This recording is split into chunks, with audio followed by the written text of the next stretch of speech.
माता की मित्रों, राशि फलों की चर्चा हम लोग कर रहे हैं अक्टूबर महीने की। आज बात करते हैं मकर राशि की। जैसा कि आप देख ही रहे हैं, मकर राशि की मैंने 1/10/2021 सुबह 7 बजे की कुंडली लगाई हुई है बोर्ड पे। और बहुत कुछ चेंज इस महीने में हो रहा है ग्रहों का गोचर में। उसका फटाफट मैं आपको बता देता हूँ। 2 तारीख को बुध वक्री होके कन्या में प्रवेश करेंगे। बुध वक्री है सितंबर महीने में हो गए थे, तो बुध यहाँ से निकल के आपके भाग्य स्थान में आ जाएंगे।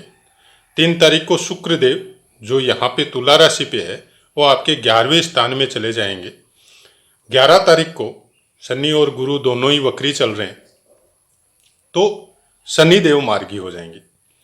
18 तारीख को सूर्य देव आपके भाग्य स्थान से निकलेंगे और तुला राशि पे यहाँ पे नीच के 10वें स्थान में गोचर करेंगे। 19 तारीख को गुरुदेव यहाँ पे मार्गी हो जाएंगे। तो ये है ग्रहों का गोचर जो अक्टूबर में चेंज होगा। अब चर्चा करते हैं कि आपकी राशि के हिसाब से ये गोचर आपको कैसे परिणाम प्राप्त करवाएगा। तो पहले तो जैसे आप देख ही रहे हैं, आपकी राशि पे शनि और गुरु का गोचर चल रहा है, जो बहुत अच्छा रिजल्ट आपको मिल रहा होगा। लेकिन पिछले महीने से कुछ प्रॉब्लम इस रिजल्ट में आपको देखने को आया होगा, चाहे आपके स्वास्थ्य की दृष्टि से हो, चाहे मनोबल में जो कमी, या जैसे बोलते हैं ना कि निगेटिव थिंकिंग, कुछ प्रॉब्लम जो दिमाग में अननेसेसरी हम लोग क्रिएट कर लेते हैं, वैसी कुछ चीजें, या आपके बाहर से रिलेशन या अपने घर से दूर के कोई रिलेशन, जहाँ पे आपका बिजनेस सेटल भी हो सकता है, जहाँ पे आप सर्विस भी करते हो सकते हैं, चाहे भाइयों के वजह से, छोटे भाई बहनों की वजह से कोई प्रॉब्लम लाइफ में, वो सब आपको पिछले महीने से फेस हो रही होगी। उन सब का निवारण अब हो जाएगा। क्यों हो जाएगा?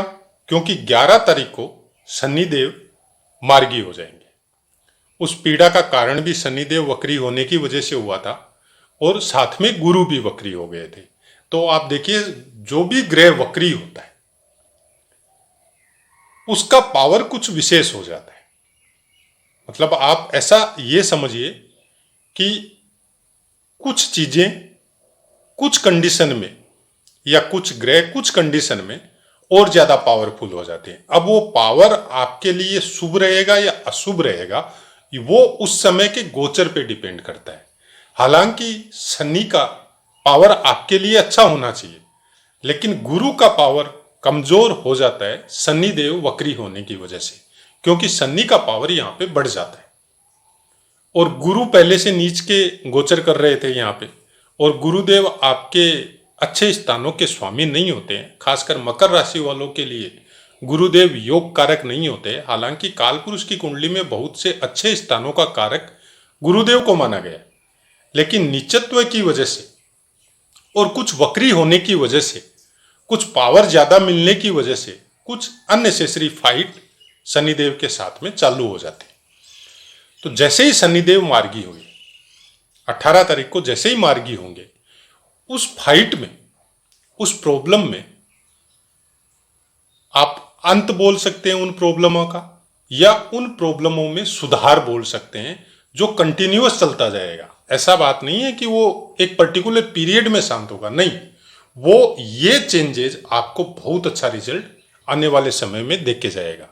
यहाँ पे आपका सबसे बड़ा फायदा तो ये होगा कि स्वास्थ्य की दृष्टि से अगर कोई प्रॉब्लम चल रही है तो उसका अंत हो जाएगा। बाहर के स्थानों से अगर आपको कोई प्रॉब्लम चल रही है तो उसका भी अंत हो जाएगा। भाई बहनों से ट्यूनिंग में कोई प्रॉब्लम चल रही है आपको तो उसका भी अंत हो जाएगा। अब फायदा क्या होगा?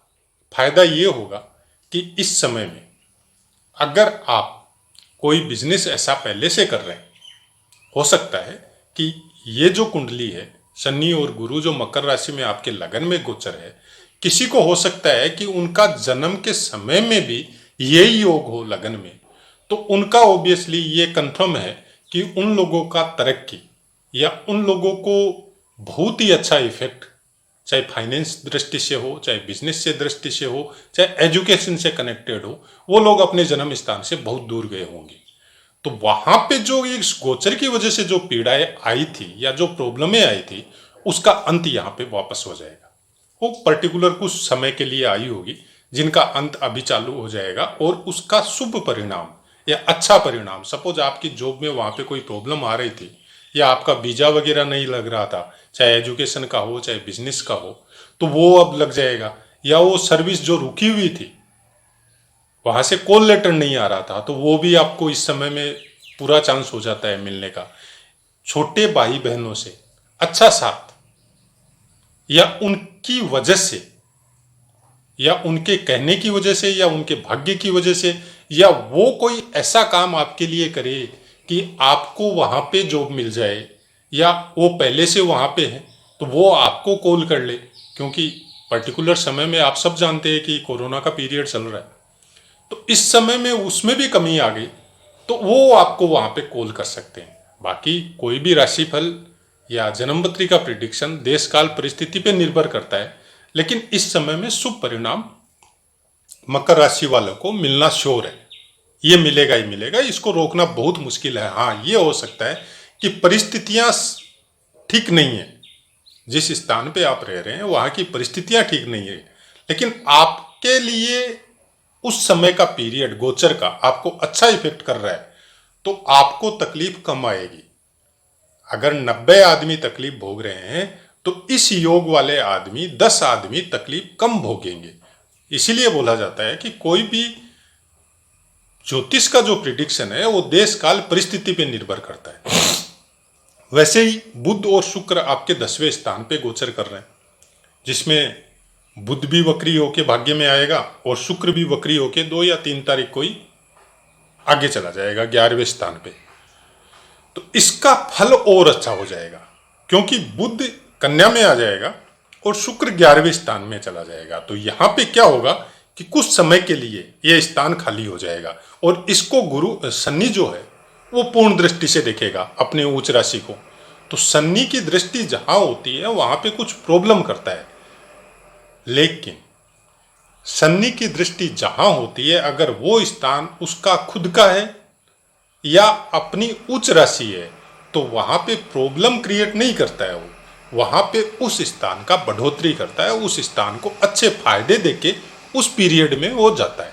तो 10वें स्थान से जब शनि का पूर्ण दृष्टि यहाँ पे होगा आपके लगन में बैठ के, तो इस स्थान से संबंधित शुभ फलों की प्राप्ति वो आपको कुछ ज्यादा मात्रा में करवा भी रहा है, पहले से भी करवा रहा है, और अब और ज्यादा मात्रा में करवाएगा।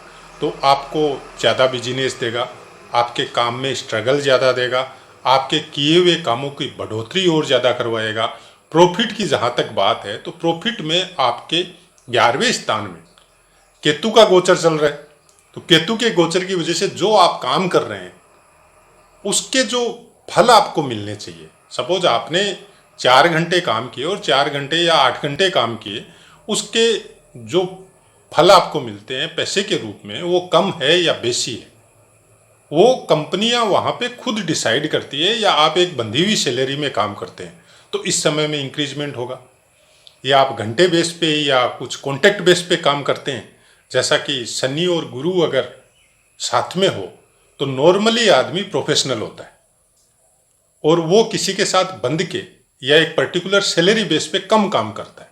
जैसा मेरे को अभ्यास में देखने को मिला है कि शनि और गुरु जिसके भी कुंडली में एक साथ हो जन्म के समय में, ऐसे आदमी बहुत ही अच्छे पद पे होते हैं, बहुत ही अच्छे प्रोफेशन में होते हैं, और बहुत ही अच्छा ज्ञान उनको अपने प्रोफेशन से संबंधित होता है। उसके अलावा भी कुछ क्षेत्रों में, जिनको आप धार्मिक बोल सकते हैं, आध्यात्मिक बोल सकते हैं, ध्यान साधना बोल सकते हैं, मंत्र जाप बोल सकते हैं, उनका भी होता है। शनि और गुरु नॉर्मली आपको अध्यात्म की लाइन में ले जाता है। शनि और गुरु नॉर्मली आपको दूसरों को भला करने की लाइन में ले जाता है। शनि, जितने भी आप जैसे धर्मशालाएं देख रहे हैं, किसी को कोई ज्ञान देने वाला कोई चैनल देख रहे हैं, या किसी के साथ कोई अच्छा करने वाला, चाहे वो कितना भी बड़ा हो फिर भी अपने से नीचे वालों का ऐसा इंसान बहुत ध्यान रखता है। तो शनि और गुरु जिसके बारे में बोला जाता है कुछ वाद विवाद हम लोग चैनलों में देखते हैं, या किसी को बोला जाता है कि आपका ये योग बहुत गलत है, नीच राशि में गुरु हो गया, शनि अपनी राशि में हो गया, ये आपके लिए ठीक नहीं है और नहीं है, तो ये भ्रांति जो है वो अपने दिमाग से निकाल दीजिए। हालांकि इसके ये सब के विषय में, कारक के विषय में ये सब पाठ मेरे पोस्ट किए हुए हैं, और आने वाले समय में ऐसे कुछ योग जिनको गलत दृष्टि से ज्योतिष में बोला जाता है उनके विषय में भी मैं पाठ दूंगा। तो आप चैनल से जुड़े रहिए। और मंगल और सूर्य जो आपके भाग्य स्थान में गोचर है, उसकी वजह से आपको पीड़ा देखने को मिल रही होगी। हालांकि सूर्य देव आपके 8वें स्थान के स्वामी है और आपके भाग्य स्थान में गोचर है, और 7वें मंगल का भी गोचर है। तो सूर्य देव से संबंधित पीड़ा कुछ कुछ आती है, कोई ज़्यादा इफेक्ट नहीं होता है। कुछ गर्मी की अधिकता शरीर में रहती है, कुछ फैसले लेने में आप जल्दीबाजी कर जाते हैं और अचानक से कोई काम करने का कोशिश करते हैं। बचाव क्या है?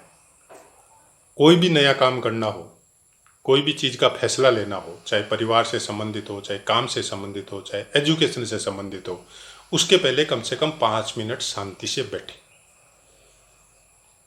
और उसका माइनस फैक्टर और प्लस फैक्टर दोनों को अपने ज्ञान के हिसाब से जज करें।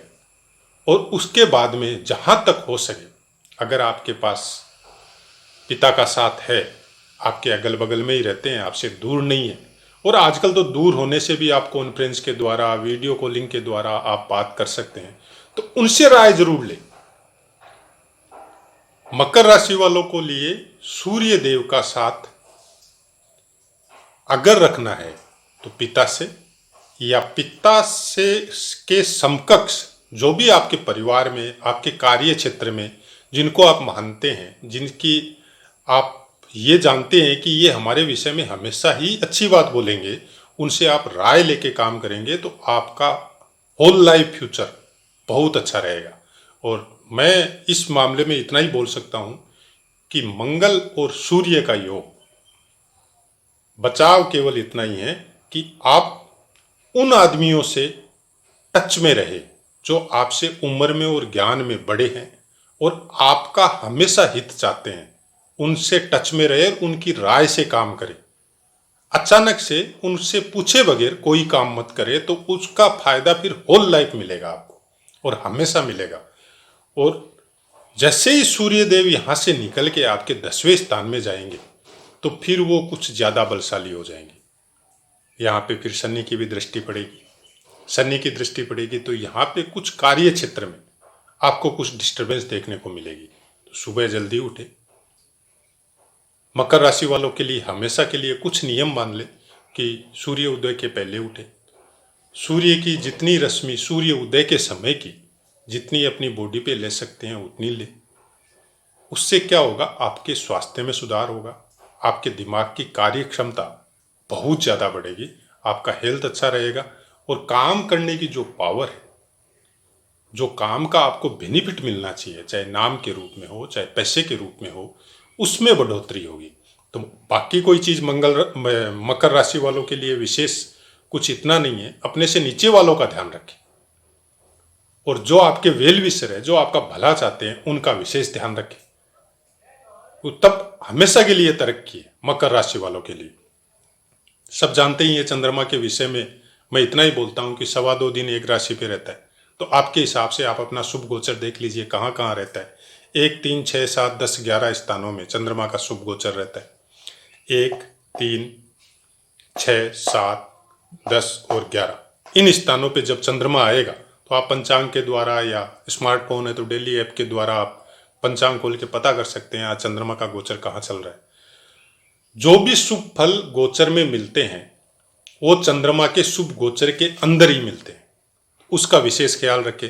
बाकी और ज़्यादा डीप आपको नोटिंग करके रखनी है कि आज का दिन मेरा कैसा जाएगा, तो आप नक्षत्रों का ध्यान रखें। नक्षत्रों के विषय में पूरा पाठ मेरा अपलोड किया हुआ है, तो आप उसके हिसाब से उनको सुन के अपना एक नोट बना लीजिए, वो अपनी जेब में रखिए। तो उसके हिसाब से आप अच्छी तरह पता कर सकते हैं कि नहीं आज मेरे लिए ये दिन अच्छा है, तो आज मैं कोई काम करूंगा तो मेरे लिए फायदा होगा। अच्छा है मित्रों, आपको पाठ समझ में आया होगा। पाठ से संबंधित कोई क्वेश्चन हो आप कमेंट करें, 100% आपको आंसर मिलेगा। और भी कोई सब्जेक्ट पे अगर आपको पाठ सुनने की कोई विशेष अभिलाषा है तो उसके विषय में आपको कमेंट करें, मैं ज़रूर वीडियो बना के अपलोड करूँगा। अब अपनी वाणी को विराम देता हूँ और आपसे आज्ञा लेता हूँ। जय माता।